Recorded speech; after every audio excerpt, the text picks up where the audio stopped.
So this really is a review of early onset scoliosis. So I apologize, in 25 minutes I won't be able to get into really in-depth nuances, but hopefully I'll leave enough time that we can have some discussion afterwards if you have more specific questions. So in its simplest form, early onset scoliosis is that which presents before age 10, which is extremely an underwhelming way to describe this, because it's actually such a complicated disorder. And the reason it's complicated is that it's complicated as such. We don't have an optimal therapy for this still. We've been working at this for 50 years, as I'll show you. And really, early onset scoliosis is a lethal disease. Now, adolescent idiopathic scoliosis, Sue Weinstein's shown you can live a perfectly normal life with untreated adolescent idiopathic scoliosis. This is not true for early onset scoliosis. So this may be obvious, but the growing spine supports normal chest development. And so abnormal growth results in abnormal pulmonary outcomes. So the correlate to that is if you support optimal spine growth, that you support pulmonary growth and function, and failure to do so results in pulmonary compromise and ultimately cardiopulmonary failure and death. This is a very nice graphic from Bob Campbell from his work with thoracic insufficiency syndrome, of which early onset scoliosis is one form. And what we see here, and what people tend to concentrate on, is the alveolar development, which really tissue development occurs up until about 7 or 8 years of age. And so that's the time when we can really make more lung cells. But I think the part that we are concentrating more at Seattle Children's right now is that after age 10, where if you look at this rib cage, you still have 50% of your chest growth after age 10. And so the fight isn't over at age 10. And so we are actually continuing to try and lengthen patients up until they're done growing. And that's our general philosophy at this time. I work with Greg Redding, who really is the stalwart and the world's expert on pulmonary function in early onset scoliosis. So I'm very fortunate to have him work with me in clinic sometimes twice a month. So what is normal spine growth? Well, this is important to know. And so the black line here is total spine growth. But the one that really matters is the group in the middle. This is your thoracic growth. And if you look at age 10, this should be on average somewhere around 22 centimeters of T1 to T12 height. Excuse me. And so this number, I'm fine, yes. This number is kind of a guidepost for managing these patients and what we're trying to get to. But as I mentioned already, we're looking to try and get beyond this, because these children, as I'll show, are already behind the 8 ball no matter what we do, whether you treat them or not. And this is a very beautiful study by Laurie Carroll out of Texas Scottish Rite Hospital, which shows why this chest height is so important. If you look at the group to the upper right, this is those patients that have more than 22 centimeters of thoracic height, and to the left of those patients that don't. You can see there's almost a split here. And so this paper, while it's not a natural history study, it's patients who are fused at a very young age, gives us some idea of why we're shooting for that 22 centimeter number. So I'm not going to go through this list with you, but early onset scoliosis is not early onset scoliosis, is not early onset scoliosis. There are a huge number of etiologies for this and associated comorbidities that then you have to take into account when you're taking care of these children. And to help kind of simplify this, Mike Vitale's group out of New York and Columbia University has established this classification, which is turning out to be a fairly helpful way to think about these kids. And really, in its simplest form, is etiologic cause. So we talk about congenital, we talk about neuromuscular, syndromic, and then idiopathic. And then you can break them down by severity of deformity, both in terms of coronal deformity, kyphotic deformity, and then how fast are they progressing. So a little bit about infantile idiopathic scoliosis. This is sort of what everyone thinks about when we think about congenital scoliosis. But I can tell you this probably makes up less than 5% of my patients. And classically it's males, left-sided curve, associated other head deformities. But the vast majority of these resolve on their own, so they never really make it to me. Just be aware that they have neural axis abnormalities like most forms of infantile scoliosis. And as such, they're probably not truly idiopathic in this subgroup. And I'll talk a little bit more treatment later. But the way we think about these is, if you have phase 2 ribs, which is when there's enough rotation in the spine that you see this overlapping of the rib head and the pedicle, these are the bad actors. If you look at the phase 1 ribs, which you don't have that overlap, well, then you look at what you're basically as a proxy of rotation is what's happening to your rib cage. And if you see a difference from one side to the other in the deformity of the ribs, which we measure as the rib vertebral angle difference, then that's going to give you some idea about whether these are going to progress or not. So if you have a high rib difference, then these are bad actors, and if they don't, then they're probably going to resolve on their own. Of course, nothing is 100%. Moving into congenital spine deformities, this is an embryonic malformation. We don't really know what causes it. It's not genetic.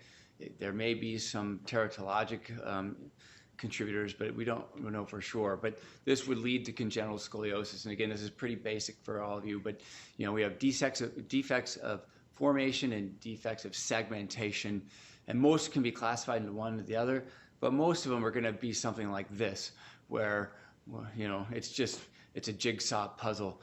And particularly when it's at this level, then it's, this is right now, this is really the unsolved mystery, because, your option is to try and you have to do some kind of vertebral column resection if you really want to take care of this at a very difficult place in a very small patient who has no pedicle anatomy, no other anatomy to really fix to. So this is still one of our biggest unsolved problems. Failure formation in its simplest form is a wedge vertebra, really not a problem. You can have hemivertebra when they're fully segmented, so you can see end plates on either end. Those are the ones that are going to grow and be a problem for you. So fully segmented, highest likelihood of progression. Obviously, if you have two on the same side, that's going to be worse. If they're contralateral, they'll balance. And if they're at points of junctional change, then those are going to be problematic. So the lumbar sacral junction, the cervical thoracic junction specifically. Segmentation, you can have a bar or a block vertebra. Block vertebrae aren't a problem, although I can tell you now the newest problem we're seeing is these kids who have syndromes that are otherwise have been lethal in the past, like Pfeiffer syndrome, which is basically a failure of segmentation of the skull, but now we're, it's really becoming clear that there's also a spinal issue. And I have a kid who's fused literally from C2 to T12. She's 9 months old, and they're saying, "What are you going to do about this?" I say, "I have no idea," because can you do osteotomies, try to distract them? We don't really know. So I think failure segmentation is again another one of these sort of future endeavors that we're going to have to figure out. But obviously, unilateral bars are going to cause scoliosis, especially if you have a contralateral hemivertebra. And progression can be pretty significant, up to 10 to 14 degrees in kids who are going through growth spurts, particularly adolescent growth spurts or when they're really young. So, and this is just a very classic article by McMaster in 1982, just kind of gives you some guidance as to what to expect with these kids. It's pretty intuitive. Don't forget about neuraxial abnormalities. If you see a child with a congenital anomaly, again, it's a failure, or it's an abnormal formation of the spine. So you can see you can see bifid elements, even frank myelomeningocele, diastematomyelia, syrinxes, and carry malformations, and so forth. So usually I'll do a good neuro exam on them. If they're normal, then I'll just kind of watch them for a while. But certainly, if you're going to entertain any surgical intervention, you have to have an MRI ahead of time to make sure you're not going to cause a neurologic injury. If you see neurologic differences on exam, then you'll probably be pushed to do an MRI sooner. It's something that needs to be treated. My neurosurgical colleagues would take care of that. And then don't forget about the genitourinary differences. These kids all need an ultrasound of the kidneys, because end-stage renal disease is not much better than end-stage scoliosis disease. So they all need a renal ultrasound and referral for that. So moving on to neuromuscular scoliosis. Now, obviously, these are conditions that affect nerve or motor function of the muscles. These really don't, these are often collapsing disease and don't really respond to bracing or casting. They don't really tolerate bracing or casting very well. A lot of these kids are developmentally delayed. They have respiratory insufficiency because of muscle weakness. And so they end up going on to surgery probably a little sooner than a lot of our other kids. And this is just a kind of example of what we end up having to deal with. And this is spinal muscular atrophy. And you see this complete collapse of the rib cage. And again, this is the thoracic insufficiency that we see as a result of spinal disease. And now we're trying to do different things with this rather than going to spine. I think most of us will do a spine to rib construct, and I'll talk a little bit about that. Syndromic scoliosis. Now, this is really where my interests lie. I take care of kids with skeletal dysplasias, osteochondral dystrophies, including the MPS disorders, as Jens mentioned, but also your neurofibromatosis, your Marfan's, your Ehlers-Danlos, arthrogryposis. And these can be really challenging kids. And this is a vector construct, and this is an example of where we go to the ribs because these kids, first of all, they don't have a spinal anatomy to go anywhere near the spine. And so the ribs make a very nice spot to anchor to. But also, I think it opens up the chest a little bit. And later, when you have to go back and go to the spine hasn't been touched because when you have that fusion mass at the top, and then they start kyphosing off the fusion mass, and it's thick bone. It's usually, the fusion mass in kids can be centimeters thick. And so trying to figure out where to put your screws and stuff can be challenging. So you'll see a fair number of these kind of constructs in my talk. So probably of more interest is treatment options. So non-operative treatment is a very viable option, particularly in our younger children. As I mentioned, in some patients, it's not well tolerated because of either developmental delay issues or because of poor pulmonary function, but it works. And so, there's been a resurgence of the Mehta Casting technique, which was really introduced in the early 70s. And it's an elongation derotation technique where you make certain cutouts to allow for breathing and to really push that spine and derotate it. And it works, and it actually results in resolution in many of the idiopathics.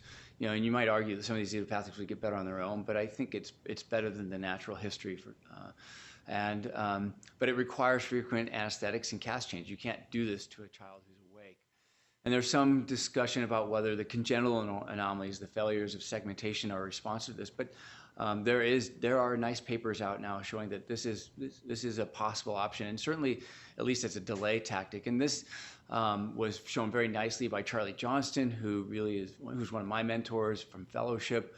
And if you look at this, at the very least, you can think of casting as a delay technique, and you can delay kids up to 2 years on average, if not more, without any of the complications that you get with putting growing rods. And so, and I'll go through growing rods complications in a minute, but it's pretty clear the first 2 years of growing rods, you're going to have between a 40 and 50% complication rate. And if you put them in a cast, you're going to have some skin issues, but you're going to have exposure to anesthesia. So that's the balance. And I think many people would argue that it's probably better. The anesthetic risks are lower than the complication risks of the surgery. And so if you can buy them some time, then you're doing yourself a favor. So operative treatment, historically definitive fusion and anterior-posterior fusion is what we have done. And I'll show you why, for the most part, we don't do this anymore. For those congenital curves, you can do hemivertebra excision. There's many forms of guided growth. And then I think what really is our workhorse is the distraction-based growing systems. And I'll talk to you a little bit about the history of that and where we are. So again, anterior-posterior fusion was performed. Anterior fusion because you wanted to prevent crankshaft. And people were doing fusions at all levels of the thoracic spine, which basically halted growth of the rib cage. As I've already talked about, we need growth of the spine to promote pulmonary function. And so as would be intuitive, longer fusions result in pulmonary function. But I think what's been more interesting is that the level of the fusions that we perform, more proximal fusions, have a bigger impact on pulmonary function. And as I talked about, T1 to T12 height correlates with that pulmonary function. So this is that same paper by Luque Trolley, in which you can see that the percent of the spine, of the thorax that's fused, is the higher the fusion, the percentage, then obviously the worse the pulmonary function.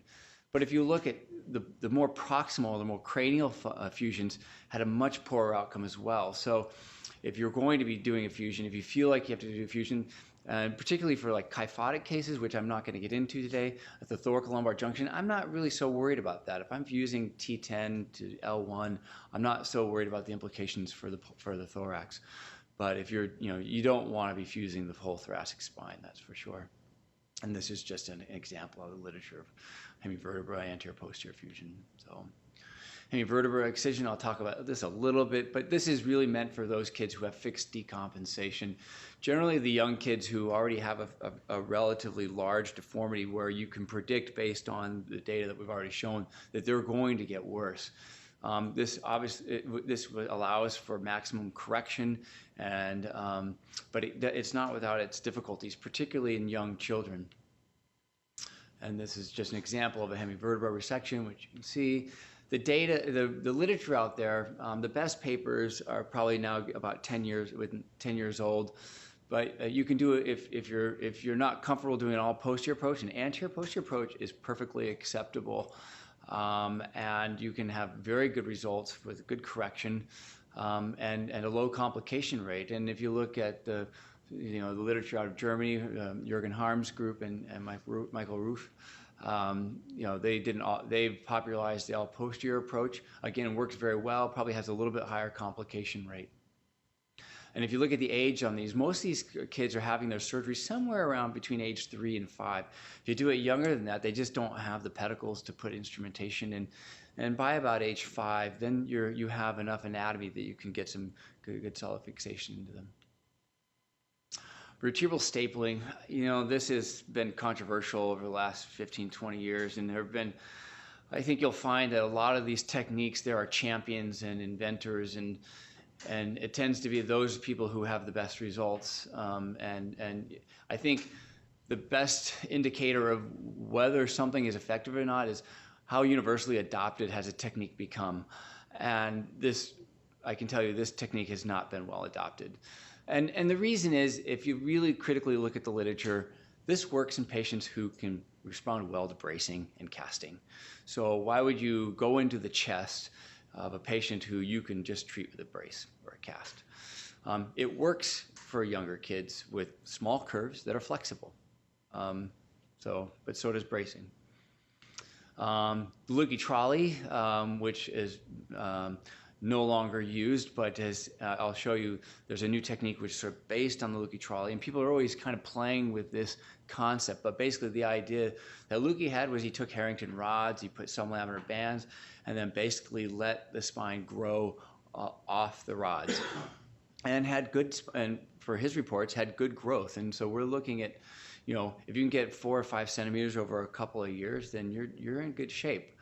You had some loss of correction, and quite honestly, what happens if you see these, they grow off the top and then they start kyphosing off the top, and that's probably the biggest problem. But there's no real follow-up literature on this, and that was probably true of a lot of the work that Luque did. I could tell you a funny story, but we don't have time. Tony Herring tells me a great story about Eduardo Luque. So this is the new technique that people have adopted. This has been popularized by Rick McCarthy in Arkansas, known as the Shilla technique, basically because that was the name of the hotel he was at, and when he kind of wrote this out on a napkin. And this is an apical fusion, and then you take these trolley concepts, cranially and caudally, and so the idea is to get control of the apex, get the spine straight, and then let it grow off. And again, the literature that shows success of this has really been by the champions of the technique. I've tried this. We had real problems with these. And the problem is that the implants at the ends tend to pull out.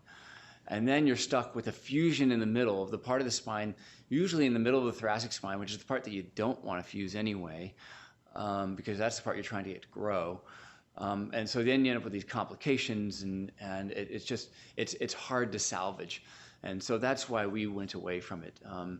The concept is phenomenal, but in practice, I'm not sure, when I kind of ask around at meetings, people aren't really doing this very much. So distraction-based techniques really popularized by Paul Harrington. Or at least first investigated by Paul Harrington, I should say. And he had, some reports with good results. And then this was further looked at in the 70s. Again, limited fusion. This is more of what we do now, where you do limited fusion at the top and the bottom to get a good anchor. And then as you go, you can kind of you can modify your construct with quote unquote satisfactory results. And then Mo did something similar, but I think Baruzak Barnia should be credited with our current thinking on dual rod growing rod constructs. And with that said, I just put in a single rod construct yesterday. So single rod constructs are not dead, but I think for true scoliosis, particularly neuromuscular scoliosis, where you're not, or non-congenital scoliosis, you pretty much always want to do a dual rod construct. The single rod constructs just tend to fail. The rods break. It's just not strong enough. And so you put these rods fascially, you do a fusion at the top of the bottom, and then with these what we call traditional growing rods, you go back every 6 to 9 months, you lengthen them by hand and allow growth. And you have to brace them for a little bit while that fusion sets. And this is the data. This is now the standard that we go by. Now, he had about a 50% correction at initial placement, and if you look at longer-term results, these corrections hold up over time, and then you can grow. And on average, you can maintain probably at least 50 to 60% of what we would consider normal spine growth. And if you believe in space available for the lung, the SAL, you can, which is controversial, then you can see some improvements in lung function. But these are the complications you're going to see with any distraction-based growing rod construct: rod fracture, screw rod migration, or screw hook displacement, hook migration, infections, especially when you have recurrent returns to the operating room and exposure of the rod. And then obviously the things we see: neurologic injury, death is, knock on wood, we haven't ever seen that, but it's reported. And anytime you're intervening with a very compromised child, you're taking some risk there. So the Veptor, the vertical expandable prosthetic titanium rib, was originally designed as a chest wall device, but has been adopted to be used for the spine. And again, I've mentioned these spine to rib constructs are very much part of my armamentarium, and I think most pediatric spine surgeons will use these in the appropriate indications. The nice thing about the Veptor is that it's low profile, it's easy to use. It's a little more expensive than just using a standard rod and domino system, but I think it has its advantages, and particularly is the anchors to the ribs. These are by far superior to anything you can find in a standard spine, sublaminar hook system. But if you use this as a growing rod, it has the same complications. So we looked at this. We were probably the first group to look at this as a growing rod, spine to spine construct, and we did it as a salvage for our other Veptors. And so we had less correction of the initial curve because these were kids that had already been treated, but we got 5 centimeters per year of growth out of these kids. And this is total spine growth, so, but still, that's pretty darn good. And the complication rates were similar to other growing rods. And this is just an example of a kid who had arthrogryposis, had this curve, and then had this sort of the attempt at the Veptor, didn't look so good there, and then had, again, another sort of more traditional Veptor construct with these S hooks to the sacral ala and the ribs, and had a little bit of better correction. And then went on to, you can see these S hooks migrate down into the sacrum. I don't use these. These are a nightmare to dig out. And then had that pulled out, and so this is a typical saga. Okay, finally we get this kid to a spine-to-spine construct, and I can tell you eventually this child went on to a definitive fusion. But but this child started at 2 years of age, and he's now a 16-year-old. I take care of him. I inherited him from Kit Song, one of my former colleagues. And you know, he's in high school. You know, he's a little bit of, he has some respiratory compromise, but you know, he will live a long life. So these are the this just is to reiterate the complications that we see, and the vector constructs. And then we looked at our experience, and we at that time we looked at them. We had 65 patients. We probably have close to 85 or 90 now. But these were pure vectors, and 7-year follow-up. You know, the number of patients who had a complication is 33%, but I would say that I'm not sure where that comes from, because almost every patient has some form of complication. And about 28 of these gone on to definitive fusion. But of those 65 patients, only 2 had to abandon treatment. You know, so the vast majority of these we are getting on to final to adolescence. I'm going to talk a little bit about magnetic growing rods, because this is sort of the latest and greatest. It's similar in profile to a vector, has all the same outcomes and complications as a traditional growing rod, but theoretically it has fewer anesthetic exposures because you're not going back to the operating room every 6 to 9 months for an expansion. And you can see this is the device. There's a little bit more modern one now that we use to expand. This is what it looks like. And so if you look at this, people ask about the cost, because these rods are $18,000 a piece. Okay, you guys think you have expensive equipment, but if you can get them in for 2 years, if you look at the total costs, the blue line and the red line at the bottom are your traditional growing rods, depending on how often you have to go back to making sure assumptions about how soon you have to change them out. But they're much, you know, over time they end up paying for themselves. There are some limitations. They have the same complications. They're too big to put in smaller children, so I still go back to the traditional vector for those. They have reduced distraction. They only have about 25% of the distraction strength of what you can do by hand. So kids who have congenital fusions, and I'm really trying to distract against that segmental fusion, I will use vectors. They can only go in a 1.5 Tesla magnet, so you can't use our standard MRIs now. And there are some issues with the actuators failing and some metallosis. Last thing I'm talking about is pulmonary outcomes. So looking at, this is what we're working with Greg Redding, this is what we look at. Despite treatment, these children still lose 10 to 15% of their pulmonary function over the 10 years that we treat them. So we are not maintaining what they start at.